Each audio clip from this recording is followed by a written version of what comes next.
Hi நண்பா, தபால் துறை வேலைவாய்ப்பு அதாவது ஜிடிஎஸ் வேகன்சிக்கான ஆன்லைன் மோட் அப்ளிகேஷன் இப்போ ஆக்டிவேட் பண்ணிட்டாங்க. நாடு முழுவதும் 28,740 காலியிடங்கள் இப்போ அஃபிஷியலாக ஃபுல் நோட்டிஃபிகேஷன் ஆல்சோ ரிலீஸ் பண்ணிட்டாங்க.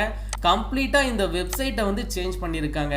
ஸோ எப்படி அப்ளை பண்ணுறது அப்படிங்கிறத ஸ்டெப் பை ஸ்டெப்பாக நான் உங்களுக்கு சொல்கிறேன். நிறைய தகவலை நீங்கள் தெரிஞ்சுக்கணும், அதுக்கப்புறம் அப்ளை பண்ணுங்கள். இந்த வீடியோ உங்களுக்கு யூஸ்ஃபுல்லாக இருந்துச்சுன்னா ஒரு லைக் மட்டும் கொடுங்க.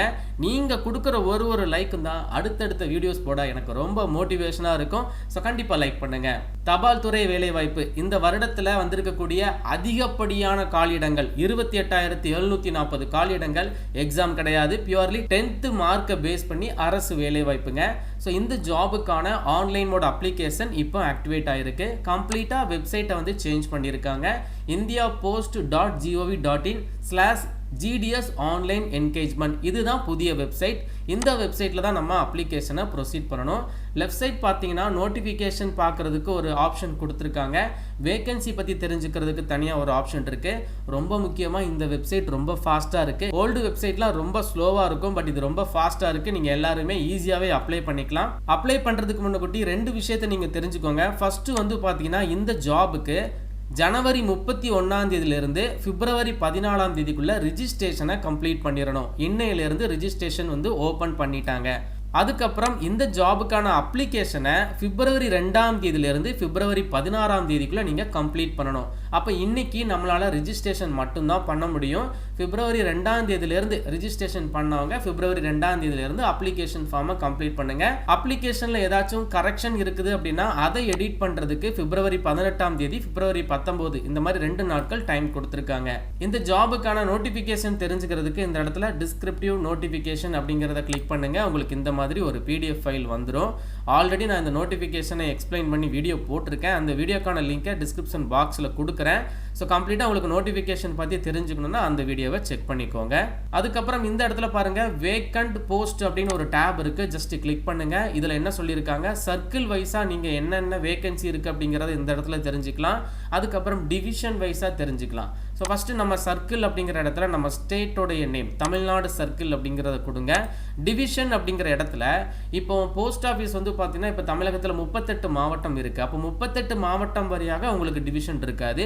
ஒரு சில மாவட்டம் வேற ஒரு மாவட்டத்தில் டிவிஷன் கேட்டகரியில் வரும். ஸோ அப்படி பார்க்கும்போது உங்கள் மாவட்டம் எந்த மாவட்டத்தினுடைய டிவிஷனில் இருக்குங்கிறத நீங்கள் செக் பண்ணிக்கணும். ஃபஸ்ட்டு நீங்கள் உங்கள் மாவட்டத்தின் பெயர்லேயே டிவிஷன் இருக்கா அப்படிங்கிறத செக் பண்ணி பாருங்கள். அப்படி இல்லைன்னா பக்கத்து மாவட்டத்தினுடைய பெயரில் இருக்குதா அப்படிங்கிறத கூட நீங்கள் டிவிஷன் வாரியாக நீங்கள் செக் பண்ணிக்கலாம். இப்போ நான் பார்த்தீங்கன்னா தூத்துக்குடி மாவட்டத்தில் இருக்கேன். எனக்கு தூத்துக்குடி டிவிஷன் அப்படிங்கிற ஆப்ஷன் இருக்குது. ஜஸ்ட் அதை கிளிக் பண்ணுனா இந்த மாதிரி எனக்கு ஒரு பேஜ் ஓப்பன் ஆயிருது.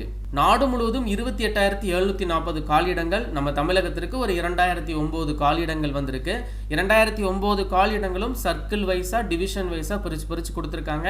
ஸோ ஒவ்வொரு டிவிஷனில் எந்தெந்த வேலை வாய்ப்பு இருக்குங்கிறத நீங்களே தெரிஞ்சுக்கலாம். இப்போ நான் தூத்துக்குடி டிவிஷன் கிளிக் பண்ணதுனால தூத்துக்குடி மாவட்டத்தில் ஆஃபீஸ் நேம் அப்படிங்கிற ஆப்ஷனில் இந்த ஆஃபீஸில் என்ன ஜாப் இருக்குது, எவ்வளவு சேலரி, அது என்ன கேட்டகரிக்கு ஒதுக்கீடு பண்ணியிருக்காங்க அப்படிங்கிறத தெளிவாக போட்டிருப்பாங்க.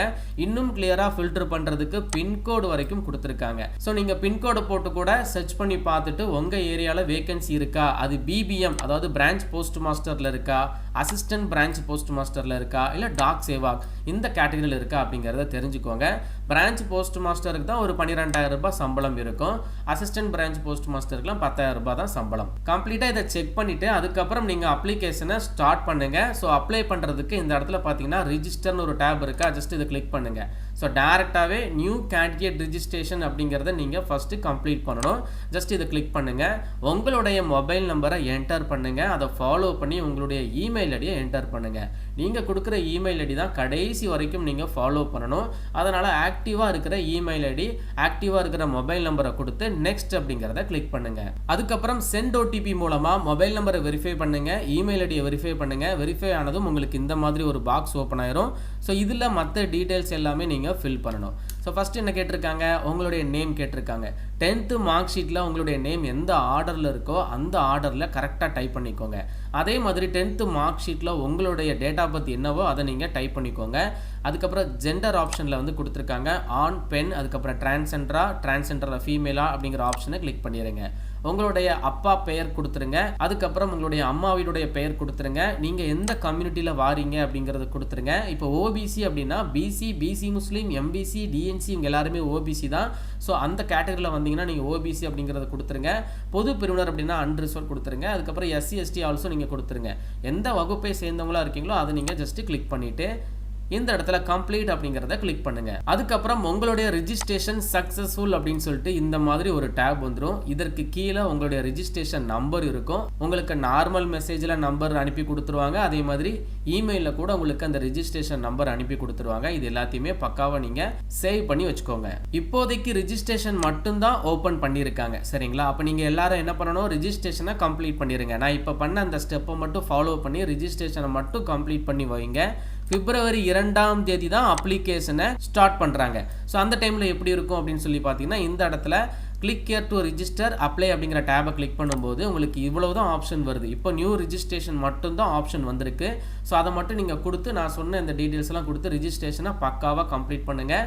நீங்கள் கொடுக்கும்போது உங்களுடைய நேம், டேட் ஆஃப் பர்த், உங்களுடைய அப்பா பெயர் என்ன, ஆக்டிவான இமெயில் ஐடி, ஆக்டிவான மொபைல் நம்பர், இது எல்லாத்தையுமே கரெக்டாக தெளிவாக கொடுத்து ரிஜிஸ்ட்ரேஷன் மட்டும் பண்ணி வைங்க. ரிஜிஸ்ட்ரேஷன் நம்பர் எல்லாம் வந்ததுக்கப்புறம் அதை சேவ் பண்ணி வச்சுக்கோங்க. பிப்ரவரி 2ஆம் தேதி இந்த ஜாபுக்கான அப்ளிகேஷன் ஆக்டிவேட் ஆனதும் எப்படி அப்ளிகேஷனை நம்ம ஸ்டெப் பை ஸ்டெப்பாக கம்ப்ளீட் பண்ணுறது அப்படிங்கிறத கம்ப்ளீட்டாக நான் உங்களுக்கு சொல்லிடுவேன். எதனால் டிலே பண்ணுறாங்க, அதாவது இன்றைக்கே ரிஜிஸ்ட்ரேஷன் ஸ்டார்ட் பண்ணிட்டாங்க, அப்புறம் ஏன் அப்ளிகேஷனை 2 நாள் கழித்து வச்சுருக்காங்க அப்படின்னா, கம்ப்ளீட்டாக இந்த வெப்சைட்டை சேஞ்ச் பண்ணியிருக்காங்க. ஸோ அதனால் இந்த வெப்சைட் வந்து உங்களுக்கு ரெடி ஆகிட்டு இருக்கு. அதனால தான் கவர்மெண்ட் சைடில் இருந்து டிலே ஆகுது. மற்றபடி வேறு எந்த பிரச்சனையுமே கிடையாது. பிப்ரவரி 2ஆம் தேதி இந்த ஜாபுக்கான அப்ளிகேஷன் ஸ்டெப் பை ஸ்டெப் ப்ரொசீஜரை பார்த்துட்டு உடனே அப்ளை பண்ணுங்கள். இந்த ஜாபுக்கான நோட்டிஃபிகேஷனை கம்ப்ளீட்டாக நீங்கள் செக் பண்ணிடுங்க. ஏன்னா இந்த ஜாபுக்கு எக்ஸாம்லாம் கிடையாதுங்க. பியூர்லி வந்து மெரிட் செலெக்ஷன் தான். 10ஆம் வகுப்பில் நீங்கள் எவ்வளவு மதிப்பெண்கள் வாங்கியிருக்கீங்களோ அதை பொறுத்து மெரிட் செலெக்ஷன் தான். குறைந்தபட்ச வயது 18 கம்ப்ளீட் ஆயிருக்கணும். அதிகபட்சம் 40 வயது வரைக்கும் இருக்கக்கூடிய ஆண்கள், பெண்கள் இந்த ஒரு ஜாபுக்கு அப்ளை பண்ணிக்கலாம்.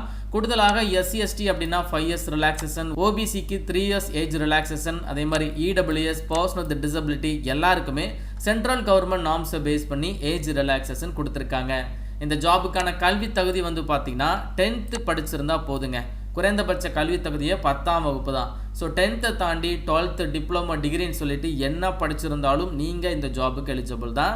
அடிஷ்னலாக அப்ளை பண்ணுற கேண்டிடேட்க்கு கம்ப்யூட்டர் பற்றின ஓரளவு நாலேஜ் இருக்கணும் அண்ட் சைக்கிளிங் ஓட்ட தெரிஞ்சிருக்கணும். எந்த போஸ்ட் ஆஃபீஸில் வரக்கூடிய வேலைகளுக்கு நீங்கள் அப்ளை பண்ணுறீங்களோ அந்த இடத்துல நீங்கள் வசிப்பவராக இருத்தல் வேண்டும். அப்ளிகேஷன் ஃபீஸ் வந்து பார்த்தீங்கன்னா ரொம்ப கம்மி தான். ஜஸ்ட் 100 ரூபாய் மட்டும்தான். அதுலேயுமே வந்து அப்ளை பண்ணுற எஸ்சி எஸ்டிக்கு ஃபீஸ் கிடையாது, பர்சன் வித் டிசபிலிட்டிக்கு ஃபீஸ் கிடையாது, திருநங்கைகள் டிரான்ஸ் உமன் கேண்டிடேட்க்கு ஃபீஸ் கிடையாது, ஃப்ரீயாகவே அப்ளை பண்ணிக்கலாம் அப்படிங்கிறத கொடுத்துருக்காங்க.